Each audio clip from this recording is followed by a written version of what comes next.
সুপ্রিয় শ্রোতা, অল্প স্বল্প গল্পে আপনাদেরকে স্বাগতম জানাচ্ছি।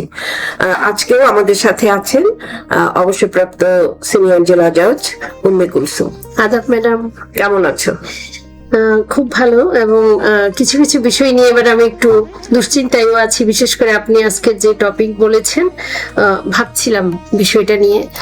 আমি টপিকটা বলার আগে একটু বলি, সেটা হলো ছোটবেলায় তুমিও নিশ্চয়ই পড়েছো রচনা, যে বিজ্ঞান অভিশাপ না আশীর্বাদ। অবশ্যই জি, আমরা এটা লিখেছি অনেক দিন, তাই না? আমার মনে হয় সবাই লিখেছে ওই সময়। এখন আছে কিনা আমি অবশ্যই জানি না, আমি তো অনেকদিন লেখাপড়ার থেকে দূরে আছি।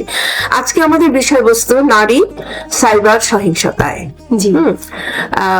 আমি তোমাকে একটু বলি কুলসুম, শুরু করার আগে, এই কিছুদিন আগে এটা নিয়ে একটা বেশ বড় সড়ো সেমিনার হলো সিডাপে।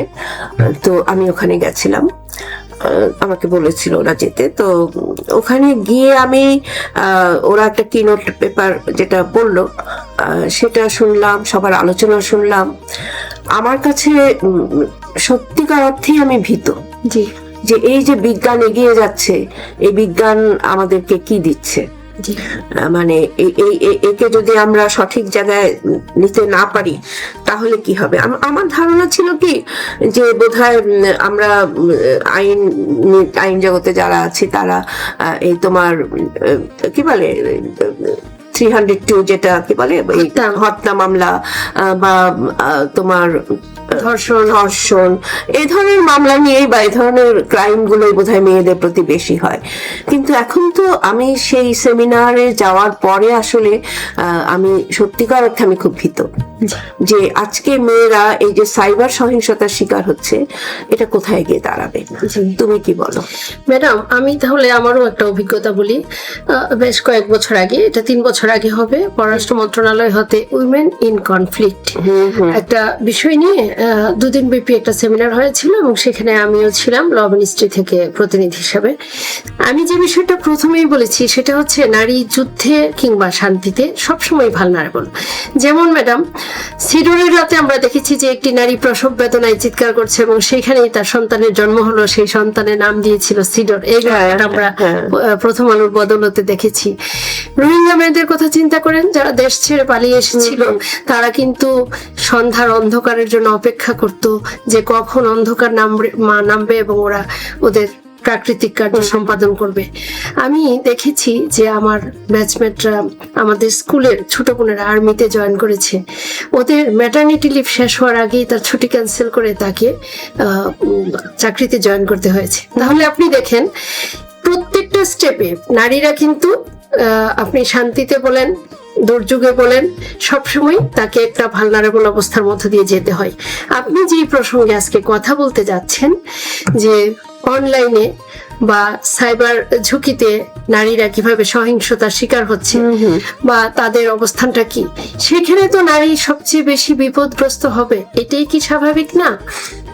কিন্তু এটার পিছনে যে বিজ্ঞান, সেই বিজ্ঞানটা যদি তুমি দেখো তাহলে দেখো যে একটা ছোট্ট একটা যন্ত্র, একটা মুঠোর মধ্যে একটা যন্ত্র, সেই পৃথিবীটা আমরা মুঠোর মধ্যে পেয়ে গেছি।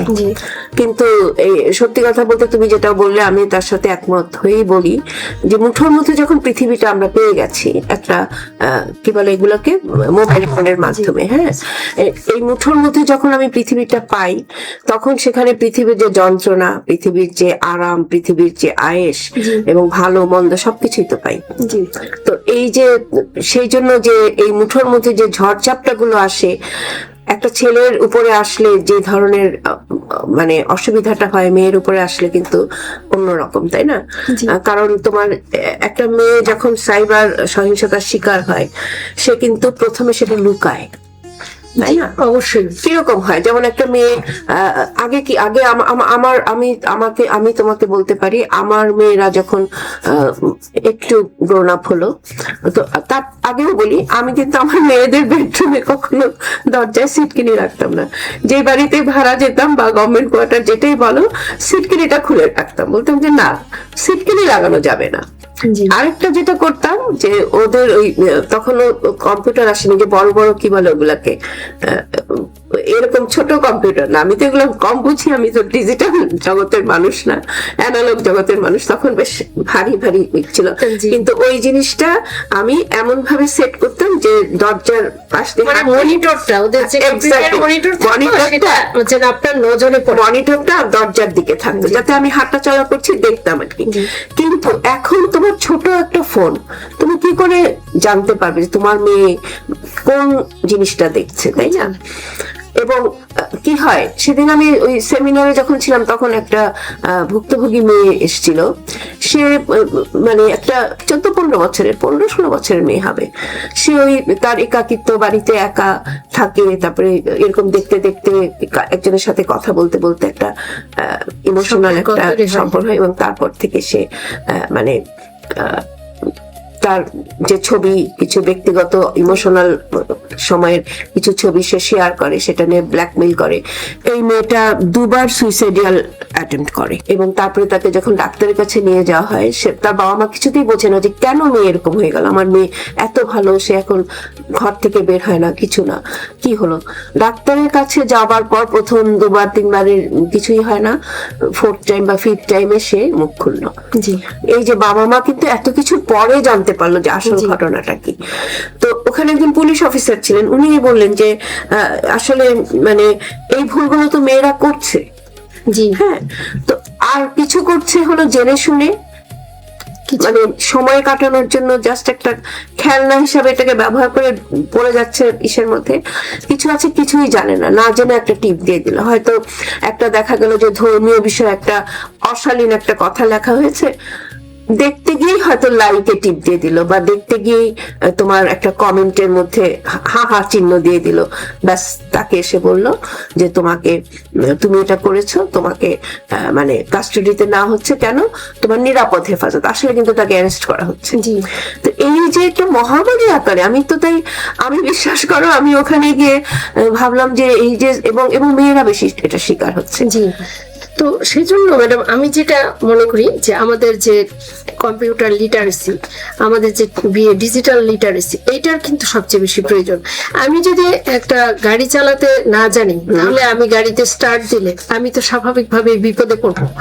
তো আমার একই রকম কিন্তু আমি মনে করি যে আমার হাতে যেই ডিভাইসটা আছে, ওয়েদার এটা মোবাইল হতে পারে অথবা ল্যাপটপ হতে পারে, আমার কিন্তু আগে জানতে হবে, আমি যখন সোশ্যাল মিডিয়ায় যাব, যে আমি ওই সোশ্যাল মিডিয়া ব্যবহার বিধিটা আগে জানতে হবে, যে কিভাবে আমার প্রাইভেসি এবং আমার ব্যক্তিগত যে গোপনীয়তা সেটা আমার সংরক্ষিত হবে।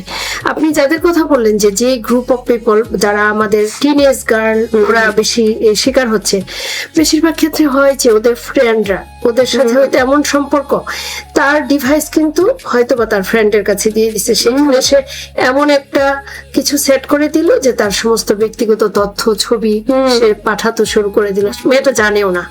আমি দেখেছি যে সেইভাবে কিন্তু তার যে, সে বললো যে আমি তো এরকম ড্রেসই কখনো পরিনি, কিন্তু আমাকে এরকম ড্রেস পরাই, এরকম অঙ্গভঙ্গিতে এই ছবিতে দেখা যাচ্ছে। এখন এগুলোর কারণ হচ্ছে যে আর্টিফিশিয়াল ইন্টেলিজেন্স। অসম্ভব, মানে এখন যেখানে আমরা এই টেকনোলজির যুগে বসবাস করি, আমরা কিন্তু মৃত্যুকূপের মধ্য দিয়ে হাঁটছি। সো আমাকে কিন্তু জানতে হবে যে এই জটিল পথ দিয়ে যেতে হলে আমাকে কি কি প্রোটেকশন নিতে হবে। আমি মহাকাশে যাওয়ার জন্য দীর্ঘ একটা ট্রেনিং এর পরে, প্রশিক্ষণের পরে মহাকাশ যাত্রীদের তুমি মহাকাশের কথা বাদ দাও, আমার মনে হয় তুমি একটা ঘোড়া চড়বে। জি। তাই না? ঘোড়দৌড় দেখতে কি ভালো লাগে না? জি। কিন্তু সেই ঘোড়াটা যদি তুমি চড়ে ঘোড়দৌড় পর্যন্ত দৌড়ানোটা না শেখো, কিভাবে ঘোড়াটা চালাতে হবে, তুমি তো উঠেই পড়ে যাবে। ঘোড়াটা যখন চলতে যাবে তখনই তুমি পড়ে একদম হাত পা ভেঙে যাবে। একই রকমই আমাদের অবস্থা হয়েছে, যে আমরা যে ডিভাইসটা হাতে নিলাম এটার ব্যবহার বিধি জানি না। এইখানে অবলীলায় আমি আমার সকাল দুপুর রাত্রির সমস্ত কাহিনী, ছবি দিয়ে দিচ্ছি, সকালের স্নিগ্ধতা, দুপুরের ঔদার্য, রাতের ক্লান্তি। তো এইগুলো তখন কিন্তু আপনার এই সোশ্যাল মিডিয়া থেকে এগুলো যদি কেউ অ্যাবিউজ করতে চায়, এআই দিয়ে, সেটা আর্টিফিশিয়াল ইন্টেলিজেন্স ব্যবহার করে, এটা খুব সহজ। এটা তুমি তো বললে আমাদের দেশের বাচ্চাদের কথা বা দেশের মেয়েদের কথা, আমি আমি এবার আমেরিকাতে গিয়েছিলাম বেশ আমার ব্যক্তিগত কারণে, পারিবারিক কারণে আমি 4-5 মাস ছিলাম। তো আমার ছোট মেয়ে ওখানে সাইবার সিকিউরিটি ওটাতেই ওর মানে কাজ আর কি, ওটাতেই গবেষণা, ওটাতেই ওর সবকিছু। তো হঠাৎ করে দেখলাম যে ওরা একটা অ্যাপস বলে না ওটাকে, অ্যাপস তৈরি করেছে ইসেদের জন্য, এজেড পার্সনদের জন্য, এবং ওরা ওই অ্যাপসটা দিয়ে মানে বিভিন্নখানে গিয়ে গিয়ে ওরা যারা এজেড মহিলা আছে বা ব্যক্তি পুরুষ আছে তাদেরকে বোঝাচ্ছে যে তোমরা এটা কিভাবে ব্যবহার করবে। তা আমি ওকে বলেছিলাম যে এজেড পার্সনদেরকে কেন এটা শিখাচ্ছ তোমরা, এটা তো আসলে বাচ্চাদের শেখানো দরকার, তারা যারা নতুন। তো ও বললো যে না মা, এই দেশে তোমার এজেড পার্সনদের ভুল করছে, কারণ তাদের অনেক টাকা পয়সা থাকে, তো তখন ওইটা ওই মিসইউজ করার কারণে, ওরা না জানার কারণে ওদেরকে ব্ল্যাকমেইল করে ওই টাকা পয়সা সব নিয়ে নিচ্ছে। কিন্তু ওই দেশে বাচ্চাদের এই অ্যাওয়ারনেসটা ছোট থেকেই আছে যে কোনটা, মানে ওরা টেকনোলজিতে ওরা এক্সপার্ট, ওরা লিটারেসিটা আছে, বাট যারা আগের জেনারেশনের তাদের তো টেকনোলজি লিটারেসিটা এখনই ওরা কিন্তু, এবং ওই অ্যাপসটা খুব চলছে ওখানে, ওদের মানে সেটা খুব অ্যাপ্রিসিয়েট করেছে এবং বিভিন্নখানে ওরা এটা নিয়ে কাজ করছে। তো কিন্তু আমাদের দেশে তাহলে আমাদের কি করা উচিত? আমাদের তাহলে নিশ্চয়ই বাচ্চাদের জন্য একটা অ্যাপস করা উচিত, তাই না? যে আমি না এরকম একটা অভিজ্ঞতার কথা বলি। একবার আইসিটি মিনিস্ট্রি থেকে আমাকে একটা কমিটিতে রাখা হলো, সেখানে উচ্চ আদালত থেকে, হাইকোর্ট বিভাগ থেকে একটা ডিরেকশন ছিল যে বাচ্চাদের কাছে, বাচ্চাদের জন্য একটা অ্যাপস তৈরি করা, যে ওরা যদি হঠাৎ করে কোনো যৌন হয়রানির শিকার হয় তাহলে যাতে ওই অ্যাপসটা ব্যবহার করে ওরা একটা সংকেত দিতে পারে। তো এখন ওইরকম একটা অ্যাপস তৈরির সম্ভাব্যতা পরীক্ষার জন্য কোর্ট থেকে ডিরেকশন দেওয়া হয়েছে, বলা হয়নি যে ওই অ্যাপসটা তৈরি করো। তখন ওই সম্ভাব্যতা যাচাইয়ের জন্য একটা কমিটি গঠন করা হলো, সেই কমিটিতে আমি ছিলাম।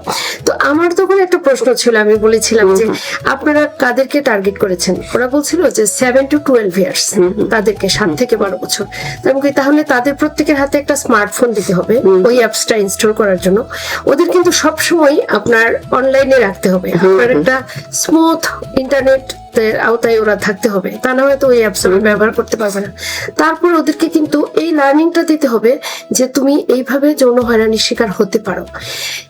যদি এটা না থাকে তাহলে তারা অ্যাপসটা কিভাবে ব্যবহার করবে, এতগুলো বিষয় যদি আপনি এনশিওর করতে পারেন দেন আপনি এটা করতে পারবেন। আর এই ধরনের লার্নিং ওদেরকে দিলে ওদের মনে কতটা প্রেসার পড়বে। তখন ওরা বললো যে, আমি বললাম যে কোর্ট আপনাদেরকে এইসব সম্ভাব্যতাই যাচাই করতে বলেছে, এইটা তৈরি করতে বলে।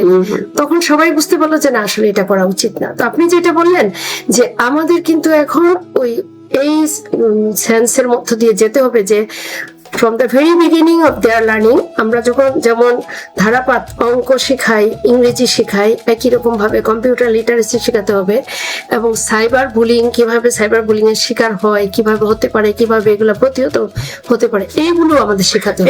এটা বোধহয় ওই যে আমরা বলতে পারি, যেমন ছোটবেলায় আমি দেখেছি আমার মেয়েরা যখন স্কুলে পড়তো ওরা বলতো আজকে আমরা ট্রাফিক হব, ট্রাফিক পুলিশ হব, খুব খুশি টাইমটা জানার জন্য ট্রাফিক আইন ওদের স্কুল থেকে নিয়ে গিয়ে ওদেরকে ট্রাফিকিং এটা করাতো।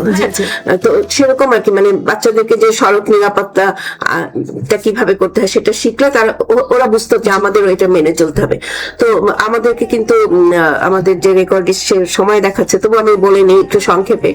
তো আমার মনে হয় যে এই যে আমরা একটা বিষয় তুললাম, শেষ করব কি মাঝামাঝি আস্তে আস্তে দেখি সময় শেষ হয়ে যাচ্ছে, তবু সংক্ষেপে বলি যে তোমার এটা সমাধানের জন্য আমি ভাবছিলাম যে 2-3টা পয়েন্ট আমি যদি বলতে পারি, যে তোমার এখানে মানে ডাইনামিক লিভিং সাইবার ল, যেমন একটা সাইবার ল আমাদের দেশে প্রথমে তোমার হয়েছে 2006-এ, তারপরে 2018-তে, তারপরে 2023-এ, সবশেষে 2025-এ এটা অর্ডিন্যান্স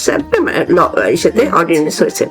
তো এখন কিন্তু তোমার সাইবার সিকিউরিটি প্যাচেস গুলো কিন্তু দিনকে দিন নতুন নতুন আসছে। তো এখন তোমার এই মানে এই যে তারা দিনকে দিন তাদের নিজেদের এটা বদল করছে, সেটার সাথে তাল রেখে যদি তুমি আইনটাকে না বদলাও, তোমার কিন্তু মানে আইনটাকে ওরা যত আগাবে তখন তোমাকে সেটাকে আপডেট করতে হবে। এবং এই আইন আপডেটের ক্ষেত্রে আমার যেটা মনে হয়েছে, সেখানে ভিকটিম যারা তাদেরকেও রাখতে হবে, কারণ তারা বলতে পারবে সেই ব্যথাটা কি, তারা কিভাবে তারা এর ভিতরে ঢুকলো। এই জিনিসটা যখন তুমি জানতে না পারবে, আমার মনে হয় একটা এয়ার কন্ডিশন রুমে তোমার আর আমার মতো কিছু বিশেষজ্ঞ বসে আমরা মাটিটাকে ছুতে পারবো না। তো আমার যেটা মনে হয় তাদেরকে রাখা উচিত এই আইনের সাথে, যদিও সে আইনের কথা বলবে না, সে বলবে সে সাবজেক্ট হয়ে যাবে, তাই না? তার মানে ভিকটিম আইনটা কিভাবে ভিকটিম ফ্রেন্ডলি করা যায়, সেটাই, বা ভিকটিম কিভাবে আইনের আওতায় বা আইনটা ব্যবহার করতে পারবে, তার বা ভিকটিম কি করে এটা শিকার হলো সেটা সে বললে আমরা বুঝতে পারবো। তারপরে যেমন ডিজিটাল সেফটি এডুকেশন, যেটা মানে শুড স্টার্ট ফ্রম স্কুল থেকে, যেটা তুমি বললে, সেটা অবশ্যই একটা দরকার। এরপর আমরা বলতে পারি যে victim centre justice is essential. তোমার যেটা আমরা নারী, শিশু, তারপরে প্রান্তিক জনগোষ্ঠীকে সাইবার সিকিউরিটি নিয়ে তাদেরকে তাদের সাথে বসতে হবে, তাদেরকে সচেতন করতে হবে, শিক্ষিত করে তুলতে হবে। এর সাথে কিন্তু আমার যেটা মনে হয়, আমি জানি না তুমি কিভাবে নেবে কুলসুম, বিচারকদেরও তাদেরও মননের মানে পরিবর্তন, যে নতুন একটা ধারার সাথে, নতুন একটা যুগের সাথে, নতুন একটা বিষয়বস্তুর সাথে তাদের মানসিকতার যে একটা মেলবন্ধন, সেটার জন্য বিচারকদেরও অ্যাওয়ারনেস এবং তার সাথে বিচারকদের লার্নিংটাও দরকার, টেকনোলজি বেসড যে সেটা দরকার আছে। এখন যেমন অনেক দেশে কিন্তু তোমার অনলাইন রিপোর্টিং, তারপরে অ্যানোনাইমাস কমপ্লেন্ট তোমার ফাইলিং আছে, তারপরে সার্ভাইভার সাপোর্ট হটলাইন আছে, বা ডিজিটাল ফরেনসিক হেল্প ডেস্ক আছে। এগুলো আমাদের দেশে কিছু কিছু ক্ষেত্রে চালু হচ্ছে বোঝাচ্ছে, এবং মানে এটা যথেষ্ট না। তাছাড়া এগুলো যে আছে তারও কিন্তু প্রচারটা নাই, মানে ভিকটিম ব্লেমটা কমাতে হবে। কিন্তু সেটার কোনো ব্যবস্থা আমি তো দেখিনি, তুমি কি দেখো? না, অ্যাকচুয়ালি পরিবার থেকেও কিন্তু তাদেরকে সাপোর্ট দেওয়া হয় না। তো পরিবার এই তো অন্যদের হয় না, তোমার কেন হয়, তাই না? আমি আমার মেয়ে যদি এরকম করে, আমি বলবো না কই ওর তো হয় না, তোমার কেন হয়, তুমি এটা নিয়ে সারাদিন বসে থাকো। কিন্তু এই যে মনস্তাত্ত্বিক একটা সহায়তা পরিবার থেকে দেওয়া, তাই না? মানে সার্ভাইভাল কি বলে এটাকে, কাউন্সিলিং। আমার মনে হয় ম্যাডাম, যদি আমরা কমিউনিটি বেসড এই অ্যাওয়ারনেস ক্যাম্পেইন করতে পারি, যে উইথ ফ্যামিলি, মানে মা বাবা সহ, শিশু ছেলে মেয়েদের সহ, তাহলে মনে হয় এটা বেশি ফ্রুটফুল হতে পারে।